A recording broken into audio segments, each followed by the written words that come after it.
अस्सलाम वालेकुम, बिस्मिल्लाहिर्रहमानिर्रहीम। कैसे स्टूडेंट्स, आप ठीक हैं? आज हमारा टॉपिक है गॉसेस लॉ को एप्लीकेबल बनाने के लिए हमने जो उसकी एप्लीकेशंस पढ़ी हैं कि गॉसेस लॉ जो है वो कहाँ पे अप्लाई होता है, उसका फंक्शन क्या है। जैसा कल मैंने कहा था कि गॉसेस लॉ जो है वो इलेक्ट्रिक इंटेंसिटी को फाइंड आउट करने के लिए यूज़ किया जाता है। तो इसी सिलसिले में आज जो है गॉसेस लॉ की सेकंड एप्लीकेशन हम पढ़ने जा रहे हैं, जिसका नाम है इनफिनिट शीट ऑफ चार्ज। यानी एक हमारे पास शीट है जो कि इन्फिनिटी तक फैली हुई है, उसके अंदर जो है नॉर्मली जो है यूनिफॉर्मली चार्जेस डिस्ट्रीब्यूट किए गए हैं। फिर हमें कहा गया है कि इसका इलेक्ट्रिक फ्लक्स मालूम करें, इलेक्ट्रिक फील्ड इंटेंसिटी मालूम करें। तो हमारा जो टॉपिक है second application, electric intensity due to infinite sheet of charge. तो सबसे पहले स्टूडेंट्स हम क्या करेंगे, एक इनफिनिट शीट जो है वो कंसीडर करेंगे। जैसा कि यहां पे आप डायग्राम में देख भी सकते हैं, क्योंकि व्हाइट बोर्ड के ऊपर इन्फिनिटी हम नहीं बना सकते, इन्फिनिटी को यूज नहीं कर सकते। इस वजह से आपको जो ये शीट नजर आ रही है ये फिनाइट नजर आ रही है।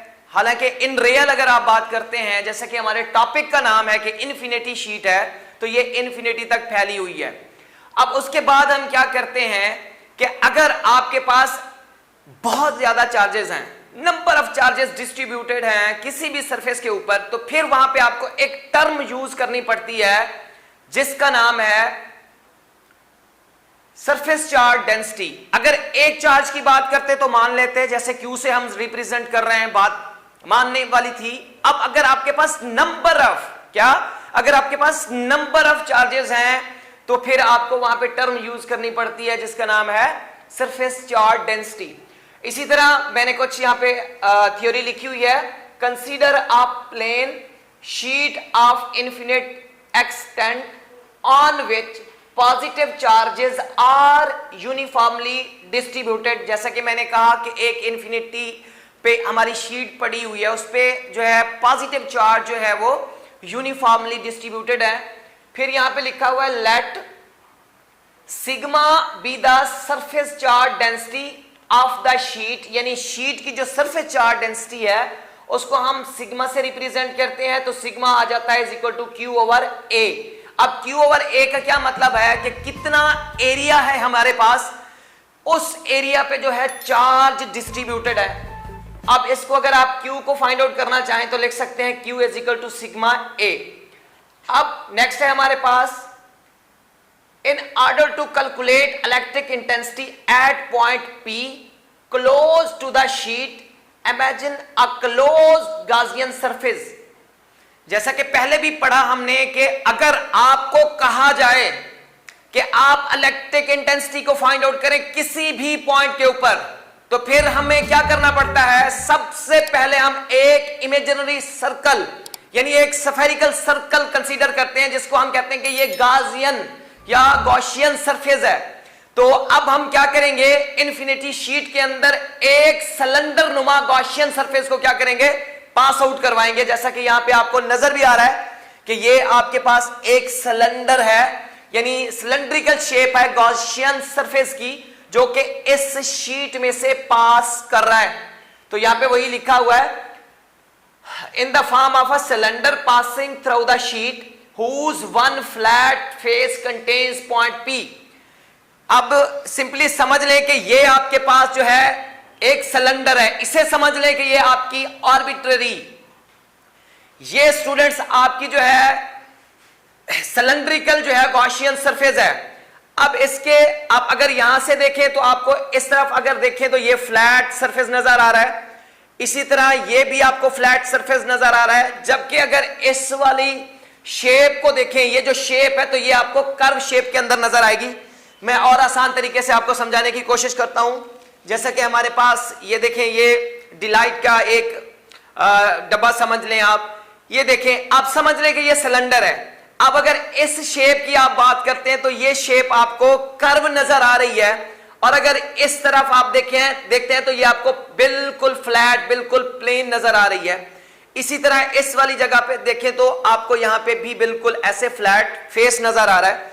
तो अब हमने करना क्या है स्टूडेंट, कि हमने जो है 3 सरफेसेस कंसीडर करनी है। सरफेस 1 जिसको मैंने कर्व कहा है, और यहां पे सरफेस 2, और यहां पे मैंने लिखा हुआ है सरफेस 3। अब हमने 3 सरफेस में जाके 3 तरह का फ्लक्स कैलकुलेट करना है। तो इस चीज को वाज़ेह समझाने के लिए मैंने यहां पे इस तरह डिजाइन किया हुआ है इसे। ये आपके पास समझ ले वही जो है आपके पास शीट है और चारों तरफ से इन्फिनिटी तक फैली हुई है। पहले जैसे मैंने कहा कि व्हाइट बोर्ड पे हम इतनी बड़ी शीट नहीं बना सकते, इस वजह से आपको ये फिनाइट नजर आ रही होगी, लेकिन ये जो एरो है ये आपको बता रहा है कि ये इन्फिनिटी तक फैली हुई है।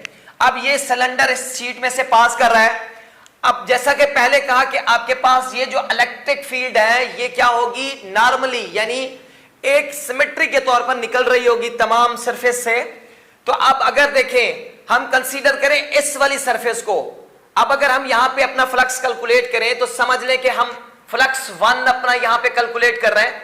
तो यहां पे अगर गौर करें तो आपके जो एरिया की डायरेक्शन है जिसे एरिया वेक्टर कहते हैं तो वो इस तरफ है, और इलेक्ट्रिक फील्ड ऑफ लाइंस आपकी इस तरफ जा रही हैं। तो इसके दरमियान कौन सा एंगल बनने वाला है स्टूडेंट्स, तो एंगल बनेगा 90 डिग्री। कौन सा वाला बनेगा, 90 डिग्री। तो मैंने स्टेप वाइज बना के यहां पे थ्योरी लिखी हुई है, आपने भी इसी तरह स्टेप वाइज करना है ताकि आपका कोई भी स्टेप जो है वो स्किप ना हो। तो सबसे पहले स्टेप के अंदर हमने कैलकुलेट करना है electric flux through curve surface, यानी ये जो कर्व सरफेस है सिलेंडर है, जैसे मैंने कहा कि ये कर्व सरफेस पे हम पहले अपना फ्लक्स कैलकुलेट कर रहे हैं।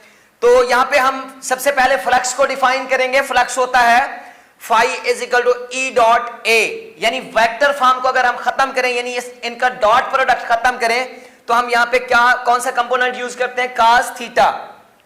अब स्टूडेंट्स अगर यहां पे गौर करें तो आपके एरिया वेक्टर की डायरेक्शन है अपवर्ड, जबकि आपकी इलेक्ट्रिक फील्ड ऑफ लाइंस इस तरफ जा रही हैं। दोनों के दरमियान जो एंगल बन रहा है वो है 90 डिग्री का, क्योंकि दोनों एक दूसरे के परपेंडिकुलर हैं। यहां पे थीटा मैंने 90 डिग्री लिखा हुआ है। हम जानते हैं कि cos 90 जो होता है इज इक्वल टू 1 के इक्वल इज इक्वल टू 0 के इक्वल होता है। तो अब फाई 1 इज इक्वल टू आ जाएगा आपके पास ई ए cos 90। हम जानते हैं cos 90 0 पुट करेंगे तो आंसर जो है हमारे पास क्या आएगा, 0 आएगा। इसको इक्वेशन 1 बना दें। इट मींस कि अगर आप कर्व सरफेस की बात करते हैं तो वहां पे आपको फ्लक्स क्या मिलता है, 0। इसी तरह फिर सेकंड स्टेप के अंदर आ जाएं, फ्लक्स को कैलकुलेट करना है थ्रू लेफ्ट फ्लैट सरफेस, यानी अब जैसा कि मैंने ये कहा कि आपके पास ये सिलेंडर है, ये राइट साइड है और ये जो है लेफ्ट साइड है। अब जो है हम फ्लक्स कैलकुलेट कर रहे हैं इसके लेफ्ट साइड का। तो हम जानते हैं कि अब हमारे पास जो है फ्लक्स क्या हो जाएगा, फ्लक्स 2 हो जाएगा। E dot A is equal to आ जाएगा आपके पास, अगर वेक्टर फॉर्म को खत्म करेंगे तो हमारे पास क्या आ जाएगा, ई ए कॉज ऑफ थीटा। अब देखें, अब जिस तरह आपके एरिया वेक्टर की डायरेक्शन है आपकी इलेक्ट्रिक फील्ड ऑफ लाइंस की डायरेक्शन भी उसी तरफ है। तो इससे क्या हमें पता चलता है कि इनके दरमियान जो एंगल है वो कितना है, 0 डिग्री, क्योंकि दोनों पैरेलल्स हैं। अब अगर हम cos 0 पुट करते हैं तो वो मैक्सिमम होता है, 1 के इक्वल आता है, और यहां पे 0 पुट करेंगे तो वो 1 आएगा। अब जो है हमारे पास फ्लक्स जो है दूसरी सरफेस का जो फ्लैट सरफेस है, लेफ्ट फ्लैट सरफेस है, फेज है, उसका जो आंसर आता है ई ए आता है। अब स्टेप नंबर 3 के अंदर स्टूडेंट्स क्या करना है, आपने फ्लक्स कैलकुलेट करना है राइट फ्लैट सरफेस से, यानी राइट फ्लैट फेज से। अब हमारे पास इसी तरह आ जाएगा phi 3 is equal to E dot A E cos of theta. यहां पे थोड़ी सी मिस्टेक है, आप इसको एडजस्ट कर लेंगे।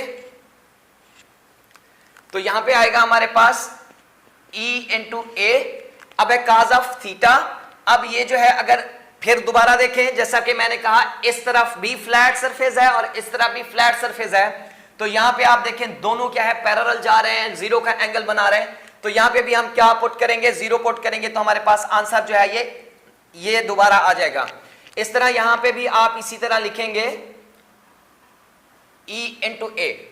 अब स्टूडेंट्स क्या करें, अब है जो है स्टेप नंबर 4 जो मोस्ट इंपोर्टेंट है वो ये है कि नाउ कैलकुलेट टोटल फ्लक्स। अब टोटल फ्लक्स हमने कैलकुलेट करना है, तो टोटल फ्लक्स को हम कैसे कैलकुलेट करेंगे, सिंपल है, इन तमाम जो हमारे पास फ्लक्स आए हैं उनको एड अप कर लें, सम अप करेंगे तो आपके पास जो आंसर आएगा वो आएगा electric flux is equal to 2EA। इसको सॉरी इसको इक्वेशन आप 4 बना लें।